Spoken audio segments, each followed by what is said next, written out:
Merci de nous accueillir à Ombre Blanche, c'est prestigieux. Merci d'être venu malgré ce samedi presque ensoleillé. Et donc on va parler un peu, mais après on échangera parce que c'est comme ça que on peut apprendre le plus de choses, nous aussi. Je lance dès maintenant un appel à ceux qui ont eu un itinéraire dans l'aéronautique. Nous sommes très preneurs donc de témoignages, d'archives vivantes, etc. Vous pouvez venir présenter votre itinéraire dans nos séminaires. Plusieurs l'ont déjà fait. Ou pourquoi pas vous lancer dans des études en histoire de l'aéronautique. Voilà. Ou aussi participer à la revue Nacelle. On pourra en reparler avec ceux que ça intéresse. Merci à Claire Juillet, donc, qui parlera dans un second temps. Dès que tu veux, tu me prends le micro.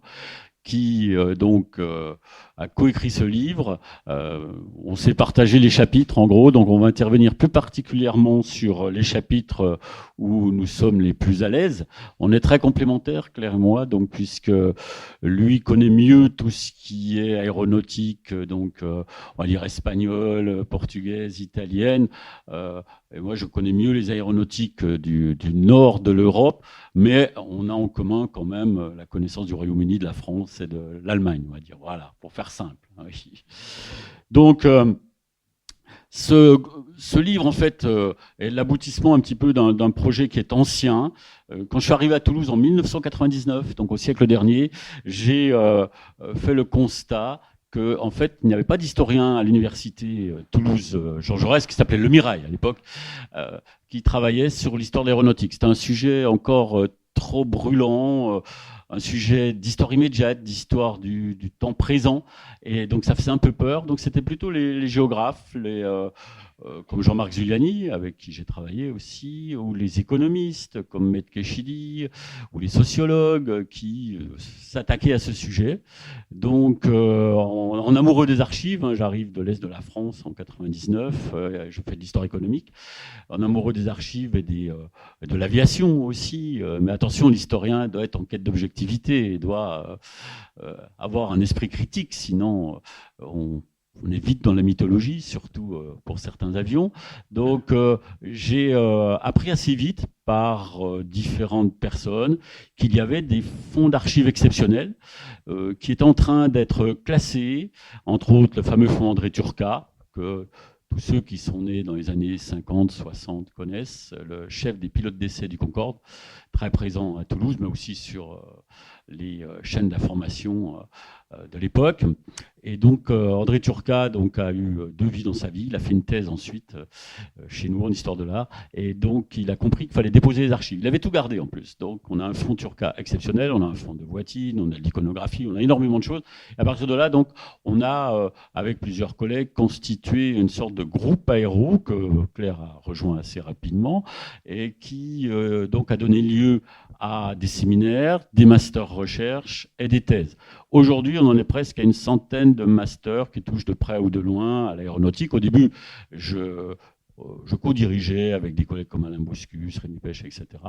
Et les thèses, entre les thèses soutenues et celles qui seront bientôt soutenues, on est à une vingtaine de thèses en histoire de l'aéronautique et de l'espace. Donc ce groupe aéro est très dynamique, il y a une forte demande, comme l'indiquent plusieurs étudiants ici présents qui sont en master ou en doctorat. Donc c'est un groupe qui fonctionne bien. Tout y est bilingue, français-anglais. La revue Nacelle, qui est née de ce groupe, Nacelle au pluriel, puisque c'est le même mot en français et en anglais, fait partie de cette dynamique du groupe aéro. C'est une revue que vous trouverez facilement en ligne. Vous faites Nacelle au pluriel sur Google, Nacelle Revue quand même, sur Google, et vous tombez dessus. Donc revue gratuite, en ligne. Le numéro 1, on l'avait coordonné avec Claire Juillet. Si je perds mes magnifiques notes là. Donc, le numéro 1 date maintenant d'une dizaine d'années, puisqu'il était lancé en 2016, oui, 9 ans. On va bientôt fêter les 10 ans de la revue Nacelle. Pourquoi une histoire pour une histoire sociale et culturelle de l'aéronautique au XXe siècle. Hein. Et puis, en même temps, on a participé à plusieurs ou de manière plus individuelle à des publications, en histoire de l'aéronautique, soit Histoire de l'armée de l'air en 2014 chez Privat, des dossiers de revue aussi, les petits, ah oui, je les ai apportés pour les faire circuler, mais vous les connaissez peut-être déjà, des petits livres, merci Claire, des petits livres sur, voilà, merci Cathy, qui correspondent à une collection des éditions Midi-Pyrénéennes cette année-là, donc 1969 Prévol du Concorde, 1970 création d'Airbus, etc.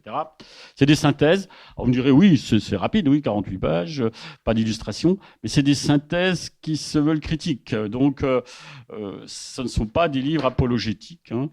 Ce sont des livres qui présentent tous les aspects du sujet. On pourra en rediscuter, on en discute déjà en séminaire souvent, donc... entre autres le Concorde, l'avion mythique. Alors je me suis permis d'apporter aussi quelque chose que j'ai découvert ce matin. Non, pas la revue, mais vous verrez qu'à l'intérieur, il y a un article du Monde d'aujourd'hui. Voilà un des derniers numéros du Fanat de l'aviation qui prouve qu'on est encore dans... Mais ils le reconnaissent eux-mêmes. On est encore dans le monument historique Concorde, le mythe Concorde. Donc on peut le faire circuler. Et à l'intérieur, vous avez un article du Monde d'aujourd'hui qui révèle, je vais le montrer, voilà, je vous laisse la revue. Un article du Monde d'aujourd'hui, daté d'aujourd'hui, l'Airbus A320, le 320 comme disent les Airbusiens, l'avion le plus vendu de l'histoire de l'aviation, c'est vrai, depuis quelques jours. Donc on peut faire circuler ceci également. Comme quoi, on est au cœur du sujet, même dans les journaux quotidiens. Donc, il y a eu beaucoup d'autres publications, les avions Mauboussin. Dans l'histoire de Toulouse, coordonné avec Rémi Pêche, on a fait pour la première fois un chapitre transversal sur l'histoire de l'aéronautique à Toulouse, co-signé Jean-Marc Giuliani et moi-même. Donc, tout ceci crée une dynamique forte. Et donc, avec des thèses considérables. Peut-être que tu veux présenter ta thèse. Non, je la présente alors, il est très modeste. Donc, la thèse de Claire Juillet, après un gros master déjà avec Michael Lopard, sur un sujet plus large, la thèse de Claire Juillet donc, a été soutenue en 2018, pas encore publiée. Ça peut s'expliquer par son nombre de pages. Il a dépassé les 1000 pages. On lui avait interdit de dépasser les 1000 pages, mais il a dépassé, il est allé jusqu'à 1006 pages. Hein, c'est ça exactement, hein, ouais, j'ai vérifié ce matin. Donc, ça s'intitule « Bâtir les relations professionnelles sous l'égide de l'État », conflit et consensus socio-économique dans un établissement de construction aéronautique français, 1943-1978. Voilà. Donc, mais vous retrouverez des éléments dans des articles, il l'a utilisé pour les chapitres de cet ouvrage, donc c'est un moyen peut-être de vous introduire à la lecture de la thèse. Voilà. Donc, en histoire, les thèses sont très longues. C'est seulement la discipline, désolé pour les étudiants qui sont inscrits en master ou doctorat d'histoire, seulement la discipline où les masters recherche et les thèses sont les plus longs. Donc, notre approche, ça tu pourras compléter Claire, notre approche, c'est une approche d'historien large, c'est-à-dire qu'on ne se contente pas d'une histoire économique pure des industries, c'est une histoire économique, sociale, internationale, transnationale. C'est une histoire même culturelle aussi, environnementale également, comme vous le verrez dans la 4e de couverture, vous l'avez sur le petit carton qui était sur votre chaise, la petite carte qui était sur votre chaise. C'est une histoire qui se veut en quête d'objectivité parce que c'est notre formation d'historien, donc on doit croiser les sources pour que les faits soient parfaitement vérifiés, prendre les différentes opinions. Donc on travaille avec tout le monde, entre autres on peut citer bien sûr les archives déjà citées, qu'elles soient locales, nationales, privées ou publiques, françaises ou étrangères. On travaille avec l'armée de l'air, on travaille avec les syndicats, on travaille avec Airbus de plus en plus. Gaëtan Siaco, par exemple, le président de Héritage, la revue, et directeur de la revue Héritage, travaille avec nous, donc il nous ouvre progressivement les archives Airbus les plus anciennes, donc ça c'est formidable aussi. Voilà, donc c'est une approche qui se veut très large. Tu veux peut-être ajouter quelque chose sur l'approche ? Bonjour à tous. J'avais prévu d'aborder l'introduction dans l'introduction, donc comme tu veux, soit tu conclus, soit Ah oui, d'accord, je te donne la parole après, il n'y a pas de souci. Oui, oui, oui. Donc, pour finir de mon côté, ce livre est donc une sorte d'aboutissement chez un éditeur qui, pour nous, historiens, est prestigieux. C'est Armand Collin, qui fait partie du groupe Duno, qui fait partie du groupe Hachette, avec lequel nous avons pris l'habitude de travailler. C'est le 3e livre que nous faisons avec eux. Et on en prépare un autre sur la rivalité Airbus-Boeing avec un collègue états-unien de l'Université de Pennsylvanie, Guillaume de Sion. Donc, celui-là, il sortira pas avant probablement 2 années. Voilà. Donc, c'est à la fois, vous avez l'édition papier que vous pouvez voir ici ou à l'entrée, vous de l'apercevoir. Une édition numérique simultanée. La publication en anglais est en cours. Donc, on est en train de travailler sur la traduction. Alors, vous me direz, oui, il y a beaucoup de notes en bas de page. On a essayé de faire un texte assez fluide, mais il y a quand même beaucoup de notes, un appareil critique très développé. On essaye de citer nos sources à chaque fois, si possible des sources de première main, d'archives, de témoignages. Donc des centaines de notes en bas de page, une bibliographie assez développée, une présentation des sources. On n'a pas fait d'index parce que l'édition numérique permet d'aller directement chercher des mots-clés que vous-même recherchez plus particulièrement. Les illustrations sont intégrées dans le texte pour contribuer à l'argumentation. On devait faire un cahier couleur, mais ça devait absolument sortir pour le Salon du Bourget, donc ça a été trop court pour le cahier couleur. Mais je crois que l'éditeur prépare une nouvelle édition, et là on pourra faire un cahier couleur. Voilà. Bon, on privilégie quand même le texte. C'est un travail à deux, donc avec des compétences complémentaires. Et donc je termine sur la répartition du travail, mais tu vas y revenir sûrement, puisqu'on s'est réparti en gros les parties, même les chapitres à l'intérieur. J'ai plutôt travaillé sur la partie plus ancienne et Claire sur la partie plus récente, y compris les questions environnementales. Et là, on peut ensuite revenir sur nos différentes parties. Donc bonjour.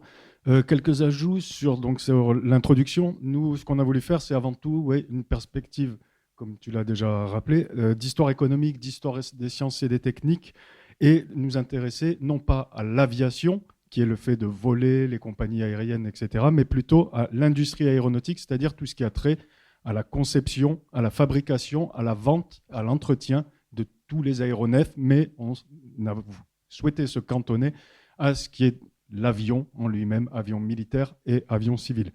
Donc l'objet de l'ouvrage, c'est d'analyser et de décrire dans le temps long cette histoire et le développement des industries aéronautiques européennes. Industries aéronautiques européennes avec des S, car elles ne vivent pas toutes les mêmes trajectoires tout au long de ces 120 années d'histoire. Donc notre objectif, c'était de réaliser une synthèse dans un premier temps. Elle est encore partielle et donc un bilan pour donner des pistes pour réaliser de nouvelles recherches sur le thème de l'industrie aéronautique. Et donc notre problématique principale, c'est d'analyser les dynamiques et les logiques qui président au développement d'un secteur emblématique de notre modernité, qui aujourd'hui en fait représente l'une des activités industrielles majeures en Europe, tout autant qu'un des points d'ancrage du secteur à travers le monde.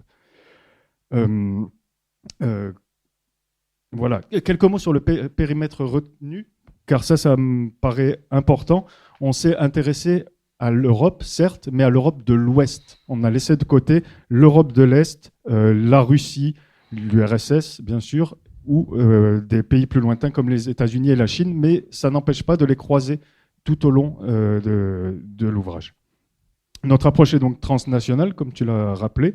Elle articule le cas des différents pays d'Europe de l'Ouest, à savoir les 3 principaux pays de construction aéronautique qui sont le Royaume-Uni, la France et l'Allemagne, mais également des pays qu'on va dire plus périphériques, qui sont l'Italie, l'Espagne, la Belgique, les Pays-Bas ou encore la Suède. Donc ça fait quand même un beau panel de pays que nous avons étudiés.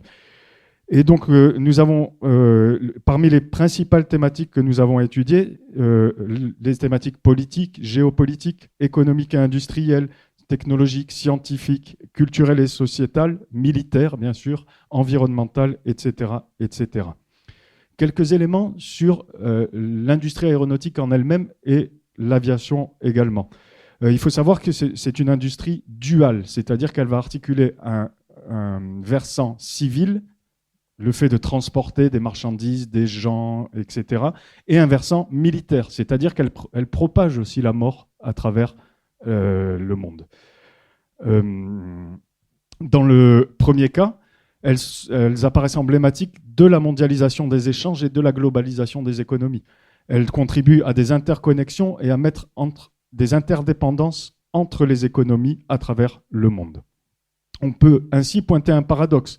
L'industrie aéronautique, c'est à la fois une industrie de souveraineté par excellence, c'est-à-dire qu'elle touche aux prérogatives même de l'État. Elle représente un élément de puissance et un marqueur de développement technologique de cet État, mais elle est également une industrie de coopération internationale, nationale bien sûr entre les entreprises, mais aussi internationale, car y circulent les idées, les hommes et les femmes, les technologies ou encore les savoir-faire. Donc, après ces quelques éléments de présentation, on peut rentrer un peu plus dans les parties. Le livre se compose de 3 parties, 10 chapitres, donc 10 chapitres, 336 pages, dont 299 pages de texte. Et je vais laisser de nouveau la parole à Jean-Marc pour vous présenter la première partie, puisqu'il l'a rédigée en grande partie. Le plan est chronologique, hein, nous on ne se refait pas, nous sommes historiens. Donc c'est sur une période aussi longue, c'est presque incontournable, même si parfois ça se chevauche un peu parce que effectivement les problématiques sont pas les mêmes. Donc on a fait quelques chevauchements, mais donc la première partie nous emmène de 1890 à 1945. C'est une partie merci. C'est une partie où Toulouse n'est peut-être pas encore au cœur, surtout au tout début, au cœur de l'industrie aéronautique européenne. Hein. Mais on peut, dans cette partie, revenir sur les pionniers qui se donnent rendez-vous en Europe occidentale. Donc c'est le chapitre 1, 1890-1914, vous le voyez ici. Ensuite, bien sûr, alors, que se passe-t-il dans la région toulousaine? Il y a des essais on va dire, cerf-volant géant par Clément Ader sur les plateaux du Lauragais en 1870-71 pendant la guerre franco-prussienne pour essayer d'avoir des observateurs en hauteur, mais ça n'a donné aucune suite. De toute façon, la guerre se termine très vite. Donc, il y a une plaque commémorative, si vous connaissez le Lauragais, une plaque commémorative dédiée à ces essais de Clément Ader.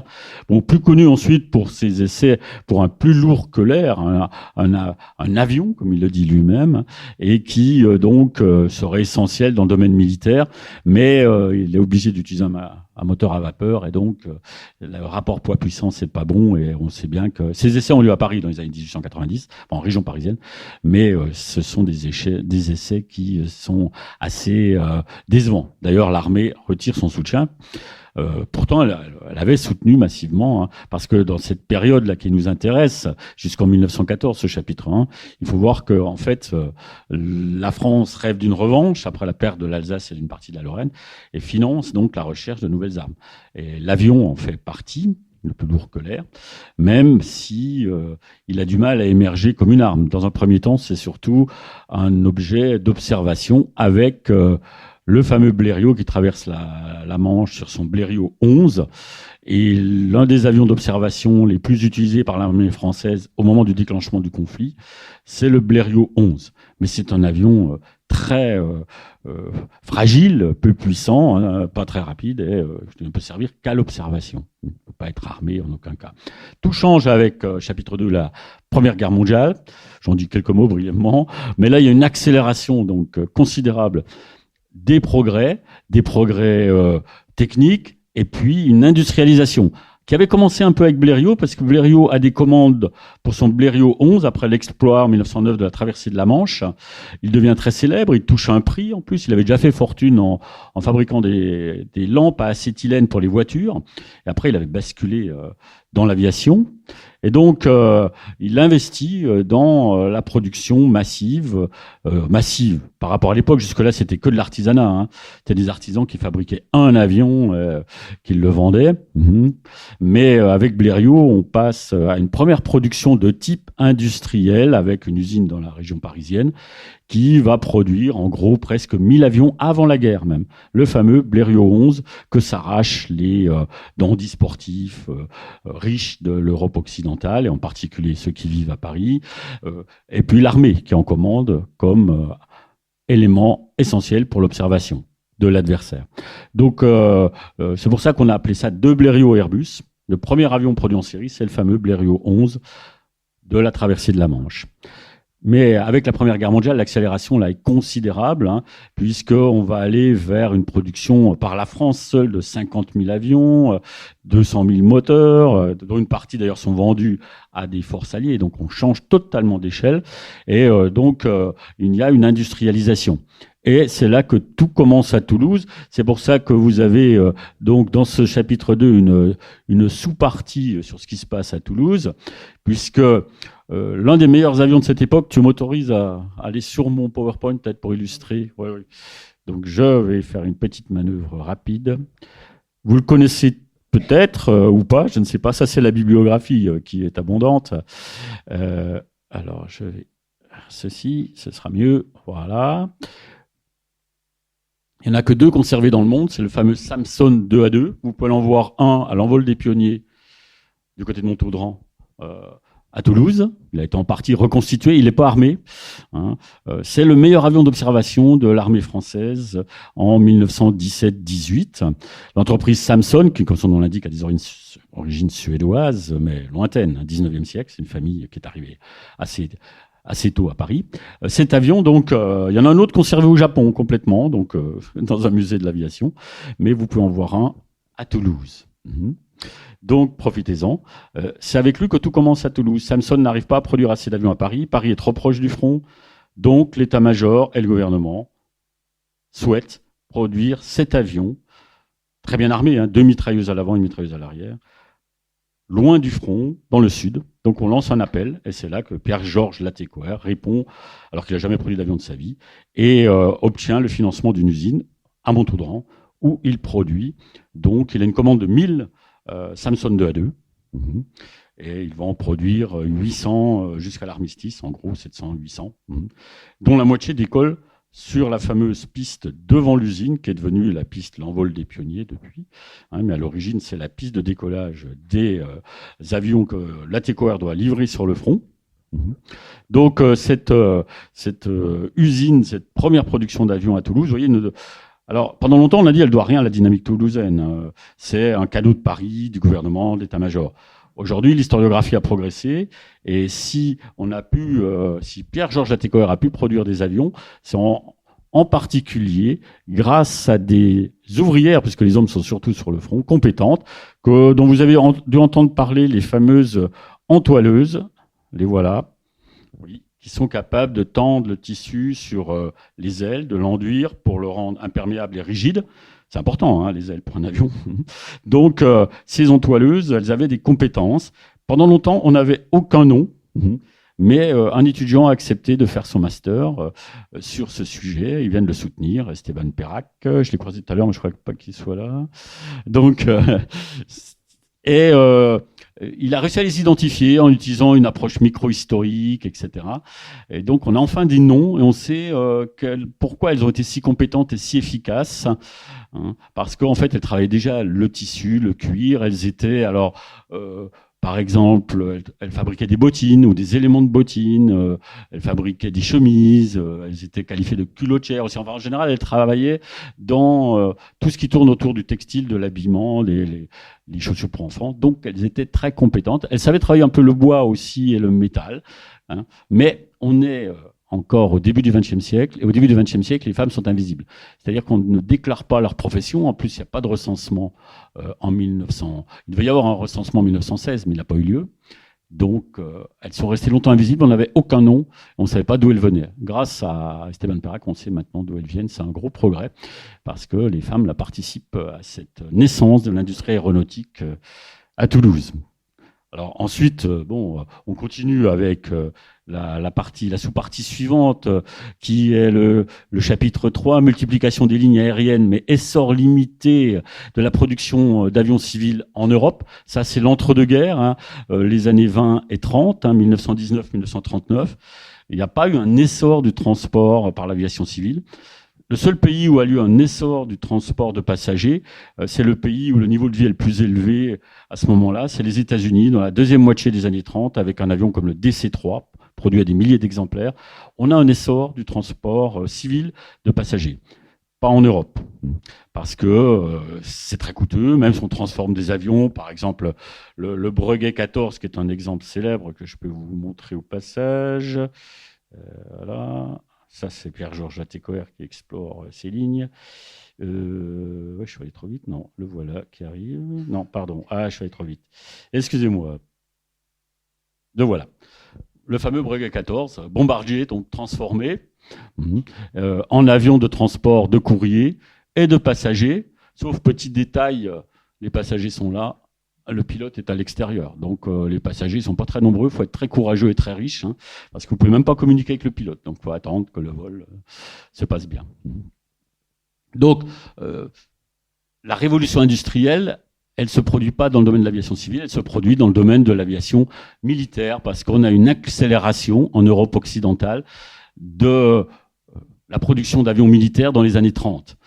Pendant les années 20, on se contente de réaménager les avions de la Première Guerre mondiale, de les améliorer un peu, sauf de Voitine, qui lui va plus loin, créer des nouveaux chasseurs.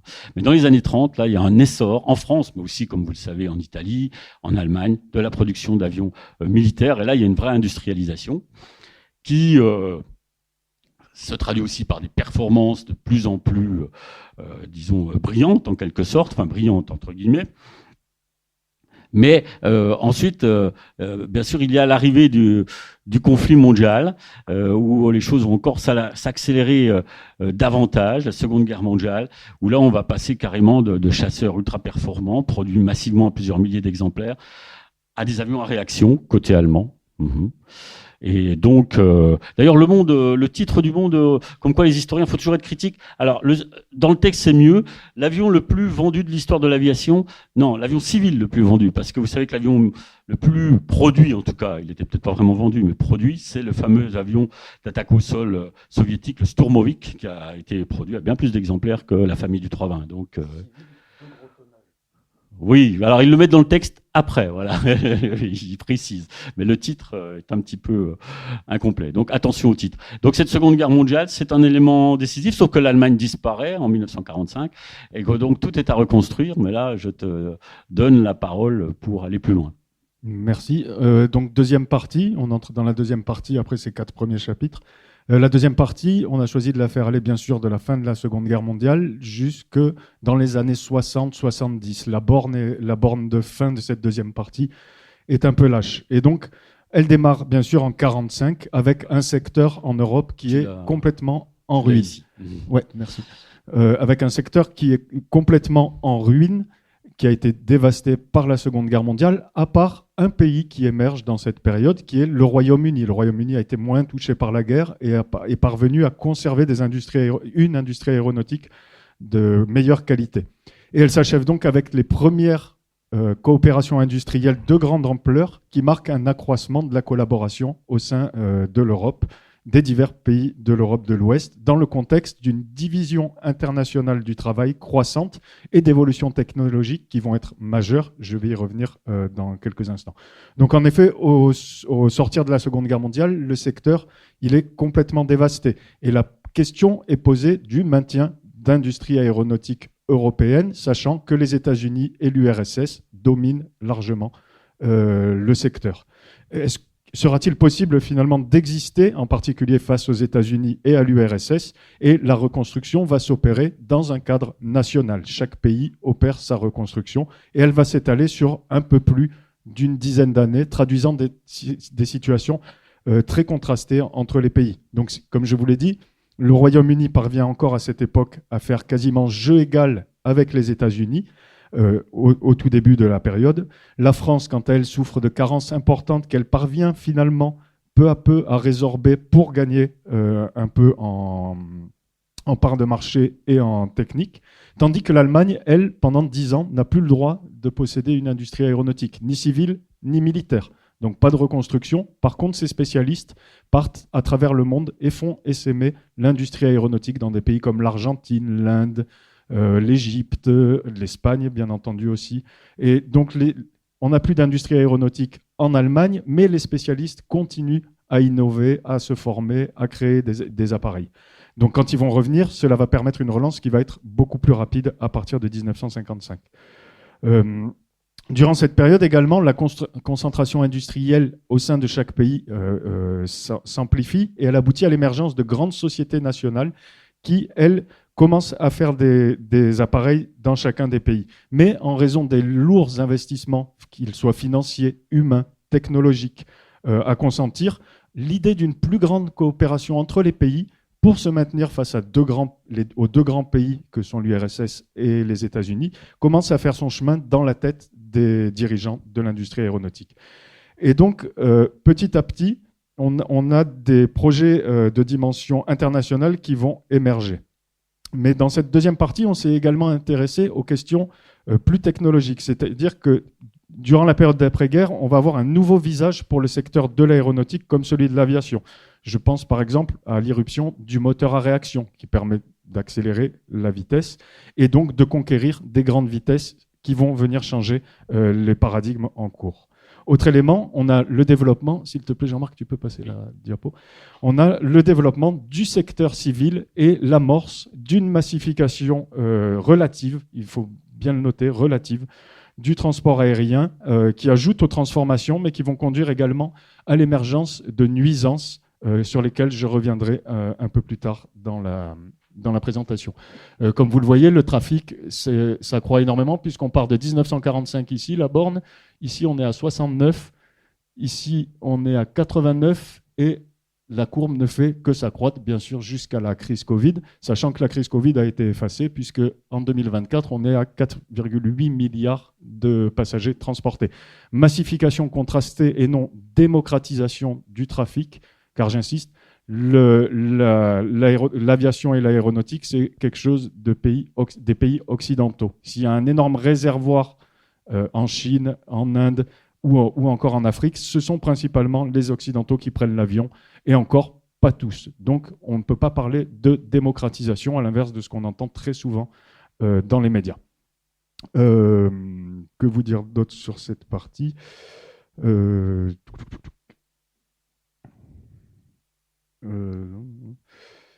Donc, coopération, pourquoi? Parce qu'on sait qu'on ne peut pas développer des industries indépendantes, et donc cela va conduire à pas mal de projets avec des succès plus ou moins contrastés entre les pays, à l'image par exemple, d'abord dans le militaire, puis dans le civil, un peu en décalage, dans les années 50 du Transal, qui associe la France et l'Allemagne, du Jaguar, qui associe la Grande-Bretagne, la France et principalement, je crois, ou de Concorde, bien entendu, mais Concorde qui est bien entendu, à l'inverse de ce que la mémoire prétend, un échec majeur, qu'il soit industriel, puisqu'on a 2 chaînes d'assemblage, ou en nombre d'exemplaires vendus, puisque c'est 16 appareils vendus, il me semble.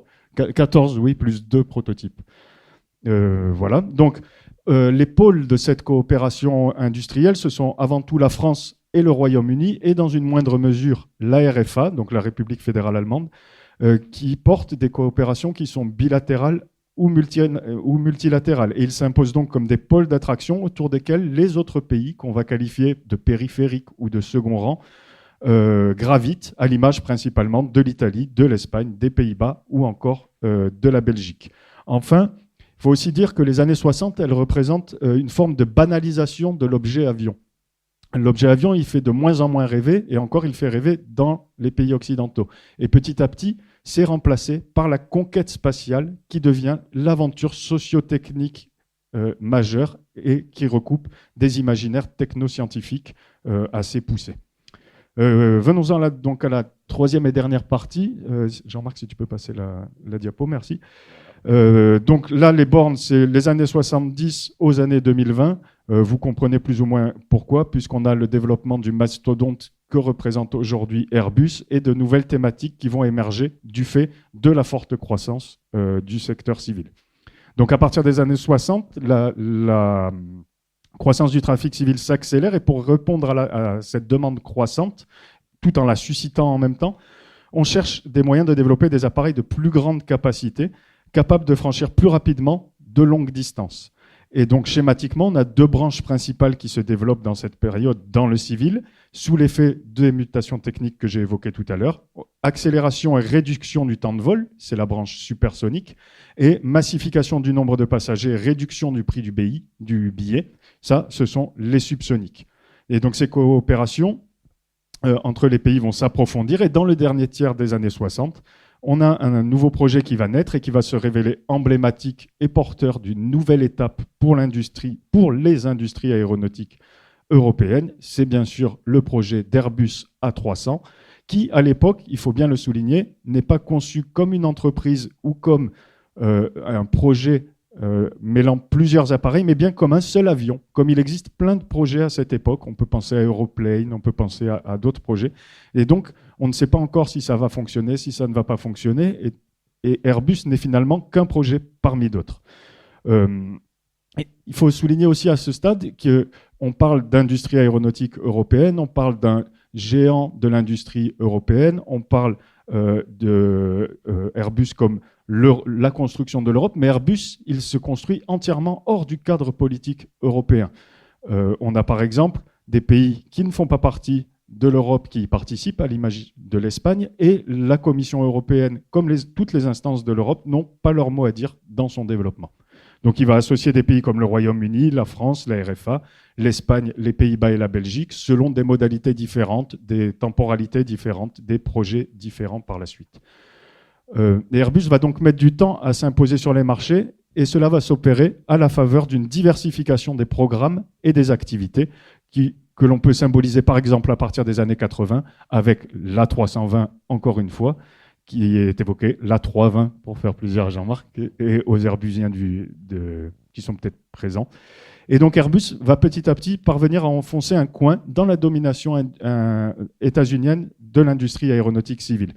Il faut dire qu'au milieu des années 70, les États-Unis s'adjugent encore 90% des marchés civils environ dans le monde non communiste.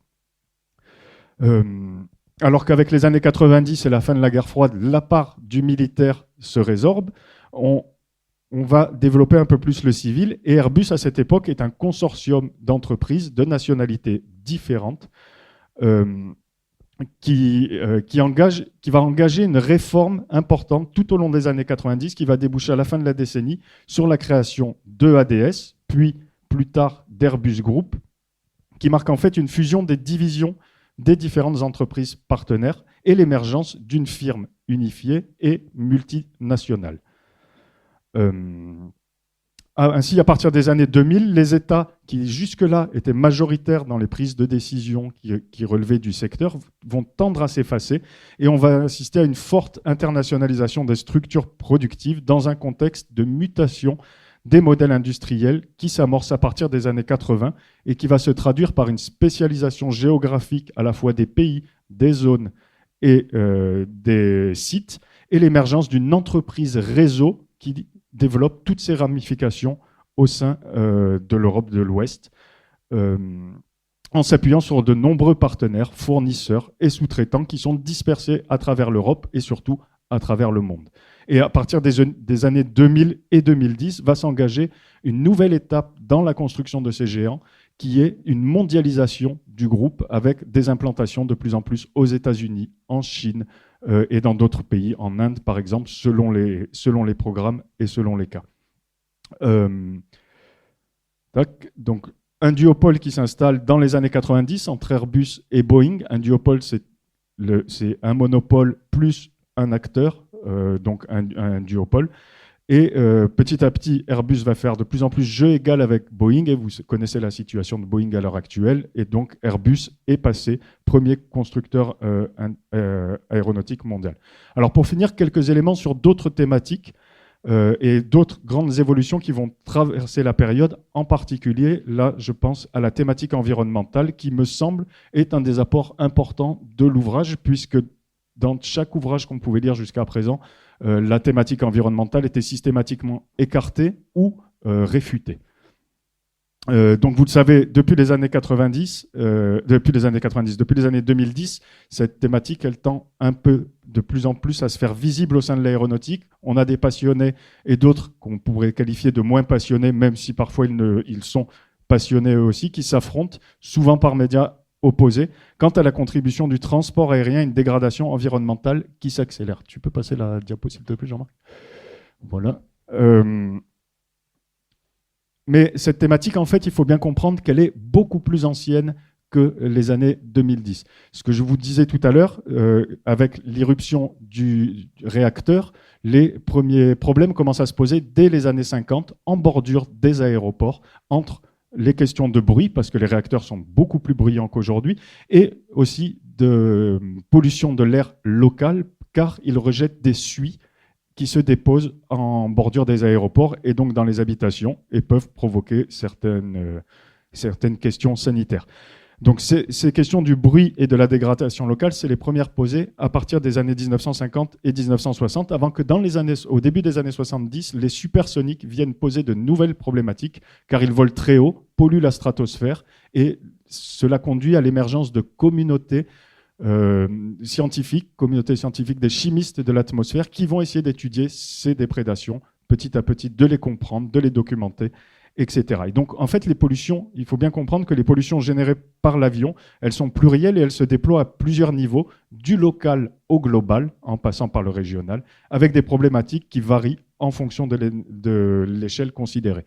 Et donc, si les améliorations techniques et technologiques, bien sûr, permettent d'améliorer les choses et d'éviter une croissance trop importante de ces rejets, en fait, la hausse du trafic vient obérer tous les gains obtenus. C'est ce qu'on appelle les effets rebonds.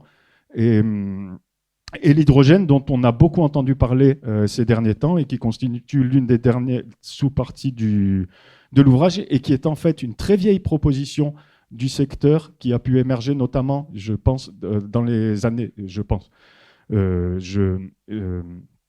qui a émergé en fait dans les années, à partir des années 50 dans le militaire et à partir des années 70 dans le civil, ne semble pas pouvoir permettre d'être en mesure de changer la donne. Et on l'a bien vu puisque Airbus vient de repousser ses annonces d'un premier avion pour 2035 à 2040, voire 2050.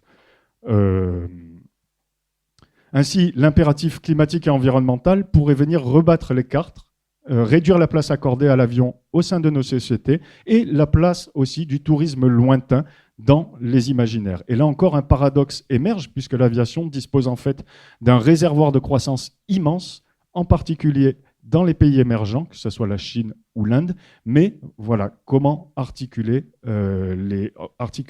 les choses entre croissance du trafic, emploi et thématique environnementale et urgence climatique, pourrions-nous même dire. Au-delà, dernière chose, la crise Covid, dont on a vu tout à l'heure le pic inversé, a joué un rôle il semble que l'aéronautique ait joué un rôle aussi dans la propagation de cette épidémie, comme elle a pu le faire déjà pour le SRAS ou pour d'autres, mais la crise a été rapidement effacée, mais cela témoigne quand même de la dépendance qu'a aujourd'hui le secteur à l'égard de sa branche civile. On verra si ça change à l'avenir ou si ça ne change pas.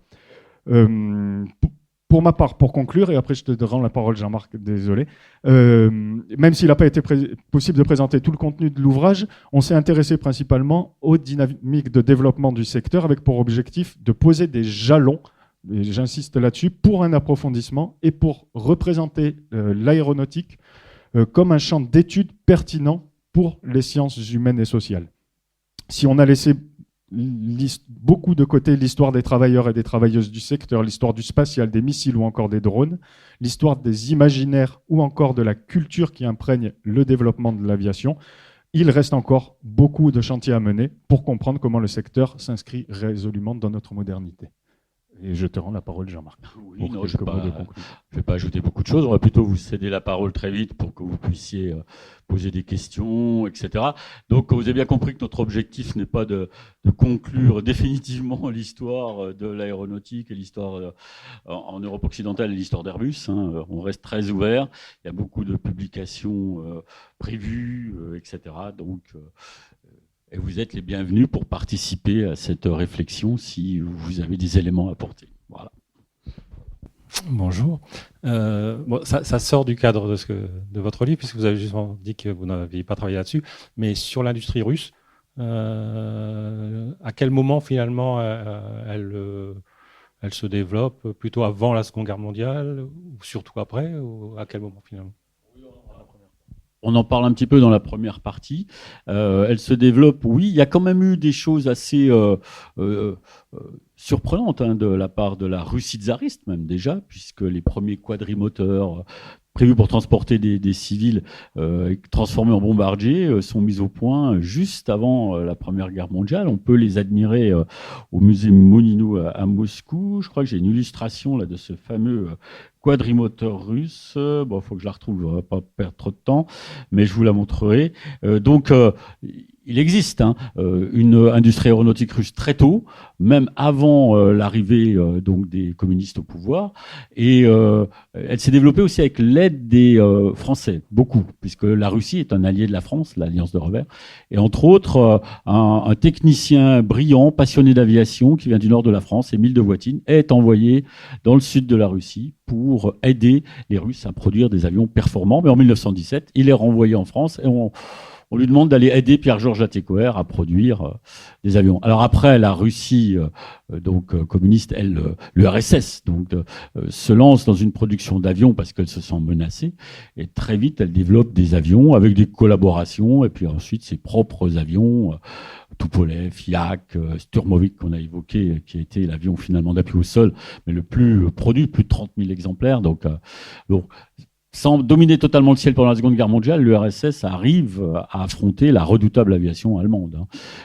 Donc il y a une sorte d'équilibre des forces. Et après la Seconde Guerre mondiale, ça c'est davantage connu, évidemment, il y a le développement d'une aviation civile soviétique qui se veut dans l'excellence. Et le symbole, c'est le Tupolev Tu-144, voilà, pas très connu en France. Bon, malheureux puisqu'il s'écrase au Bourget, donc et en plus il y a un autre crash. Mais au début, avant le crash du Bourget, le Tupolev Tu-144 est un redoutable adversaire du Concorde, puisque j'ai fait le test avec vous en cours. Donc il fait son premier vol avant le Concorde, etc. Mach 1 avant le Concorde, Mach 2 avant le Concorde. Donc, mais en français, c'est un constat qu'on avait fait au niveau de la bibliographie. Vous n'avez aucun livre en français sur le Tupolev Tu-144. Donc c'est révélateur quand même des approches qui sont des approches assez orienté. Il y a juste un numéro spécial de la revue Icare qui compare le Concorde au Tupolev Tu-144. Par contre, le Concorde, il y a plus de 100 livres sur le Concorde, et beaucoup en français d'ailleurs. On n'a pas parlé du Japon, c'est pas bien, parce que le Japon a joué un très grand rôle dans l'histoire de l'aviation, et Yukiko Kodama est présente, pourrait d'ailleurs le préciser.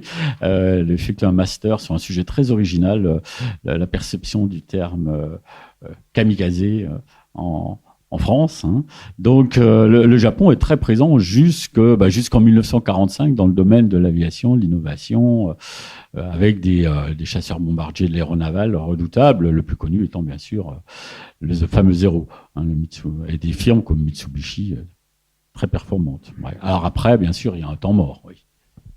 Pour ajouter quelque chose sur le Japon, on a aussi Émile de Voitine qui passe au Japon pour aider Mitsubishi. Donc on a vraiment une circulation jusqu'à l'échelle mondiale des hommes, des créateurs d'aéronefs et tout ça, et qui montre que personne ne fait rien dans son coin et personne n'innove seul.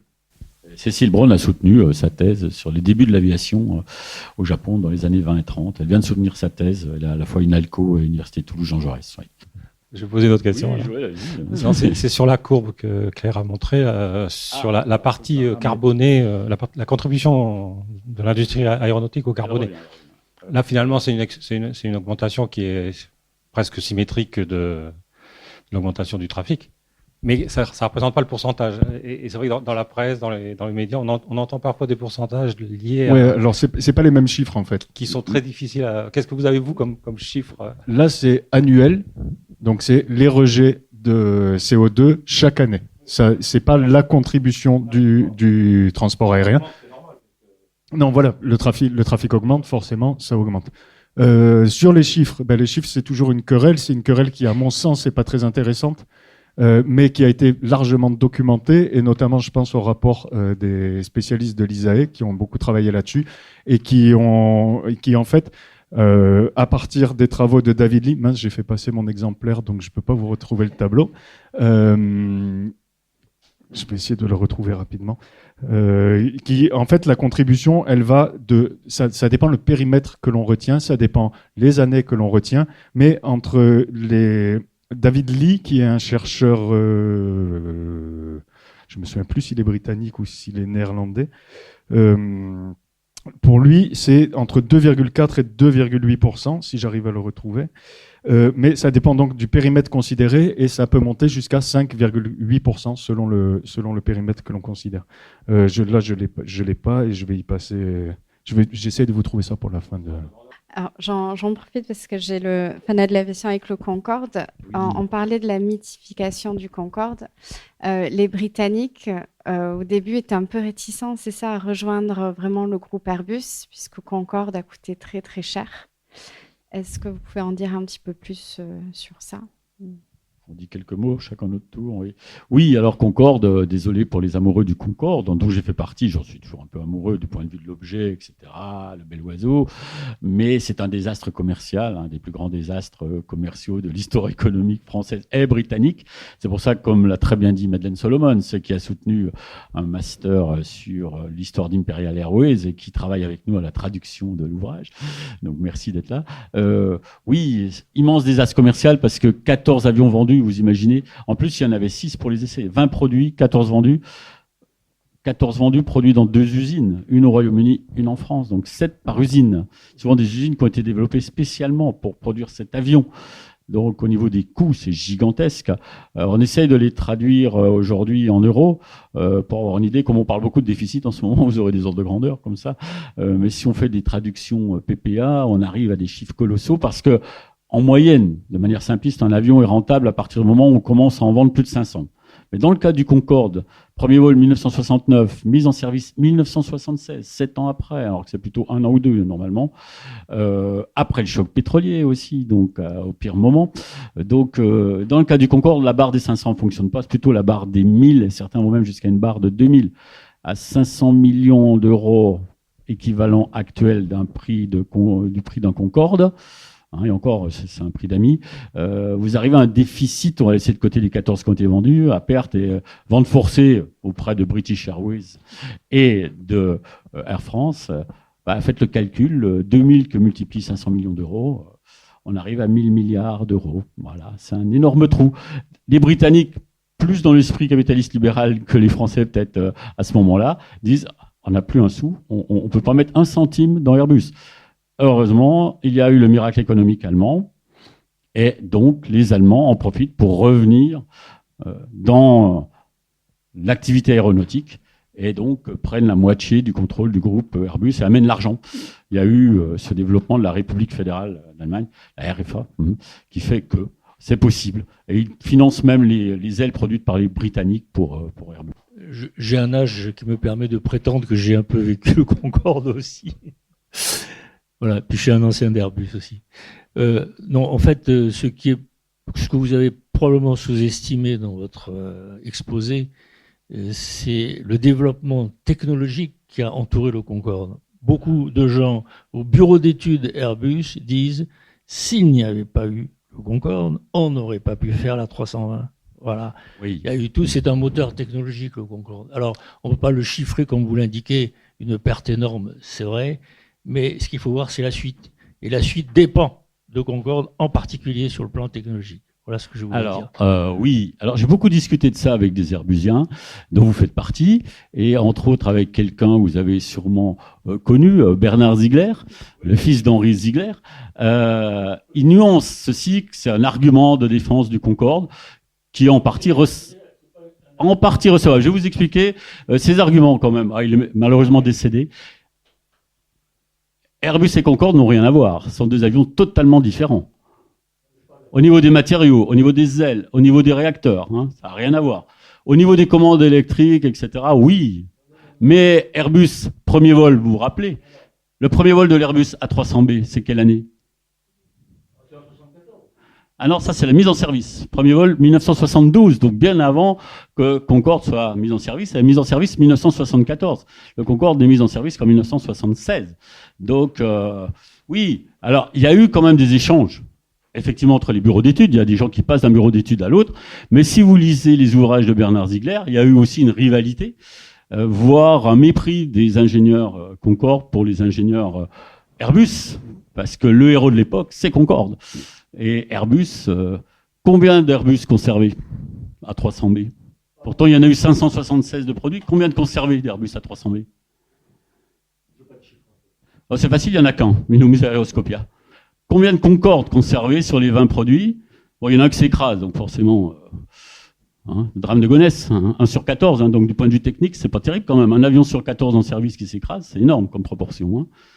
Et un autre qui a été démonté pour des pièces détachées, donc il en reste que 18. Ils sont tous conservés. Donc, vous voyez, il y a une mythologie Concorde quand même, et une mythologie Airbus, non. Airbus, malheureusement, même si c'est une réussite économique, alors c'est vrai que du point de vue esthétique, du point de vue performance, c'est très loin de Concorde. Oui, non, mais... Moi, j'avais une question, oui. Tout simplement. Moi, j'avais une question sur Boeing. Donc oui. Actuellement, qui est quand même plutôt en délicatesse, j'ai envie de dire, avec de nombreux problèmes techniques sur leurs avions et tout ça. Est-ce que cette situation profite énormément à Airbus, ou c'est un rapport qui est plus compliqué à saisir Voilà, c'est une question, je n'y connais rien.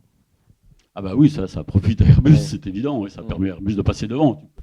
Airbus se vante pas des problèmes de Boeing parce qu'ils savent que ça pourrait leur arriver aussi, et deux, les fournisseurs sont souvent les mêmes. Donc, qui dit problème pour Boeing, dit peut-être problème en décalé pour Airbus. Mais les problèmes de Boeing sont réels, et ces problèmes-là viennent en partie aussi du fait d'avoir voulu isoler les syndicats pour détruire le monde syndical au sein de Boeing, et donc d'avoir fait passer d'avoir éloigné les usines, donc la production, de la conception. Et donc plus de dialogue entre les deux, ce qui a amené à certains problèmes. Maintenant, je pense que ça n'explique pas tout non plus. Les taux de rentabilité expliquent aussi pas mal. La volonté de taux de rentabilité accru, plus de 10%, explique aussi qu'on a serré beaucoup les coûts, ce qui a entraîné des malfaçons et des difficultés supplémentaires. Le 737 MAX, c'est un 737 réaménagé avec des nouveaux réacteurs, mais c'est pas un nouvel avion comme le 320. Et donc, effectivement, ce que tu as très bien dit, Claire, c'est que Boeing, c'est Seattle. Hein, et Boeing, c'est la région de l'État de Washington, la côte donc ouest des États-Unis. Et pendant très longtemps, tout est à Seattle. Sauf que récemment, là, il y a une vingtaine d'années, le siège social est parti à Chicago parce que les financiers ne voulaient pas que la production, le siège social, les décisions soient prises au même endroit. Et même maintenant, il a encore déménagé, le siège social de Boeing, il est à côté de New York. Airbus a fait l'inverse. On a créé, à la demande de Tom Enders, un seul siège social opérationnel qui est à Toulouse maintenant. Donc Toulouse est vraiment la capitale européenne, voire mondiale, mais ça c'est un grand débat, de l'aéronautique civile. Et donc c'est deux façons de penser différentes qui ont été fatales quelque part à Boeing, parce que le profit à court terme, immédiat, en écartant les ingénieurs, etc., les syndicats aussi... c'est un monde de passionnés, hein. On en a eu la preuve avec monsieur. Donc, ce qui fait le succès d'Airbus aussi, c'est qu'on a affaire à un monde de passionnés de la technique, qui sont capables d'innover, qui sont capables effectivement de reprendre les bonnes idées sur un avion pour les apporter sur un autre. Là, je suis d'accord avec vous sur certains éléments. Ça, Boeing a brisé cette dynamique, alors que Airbus l'a développée. Voilà. Merci beaucoup et à très bientôt. Merci beaucoup.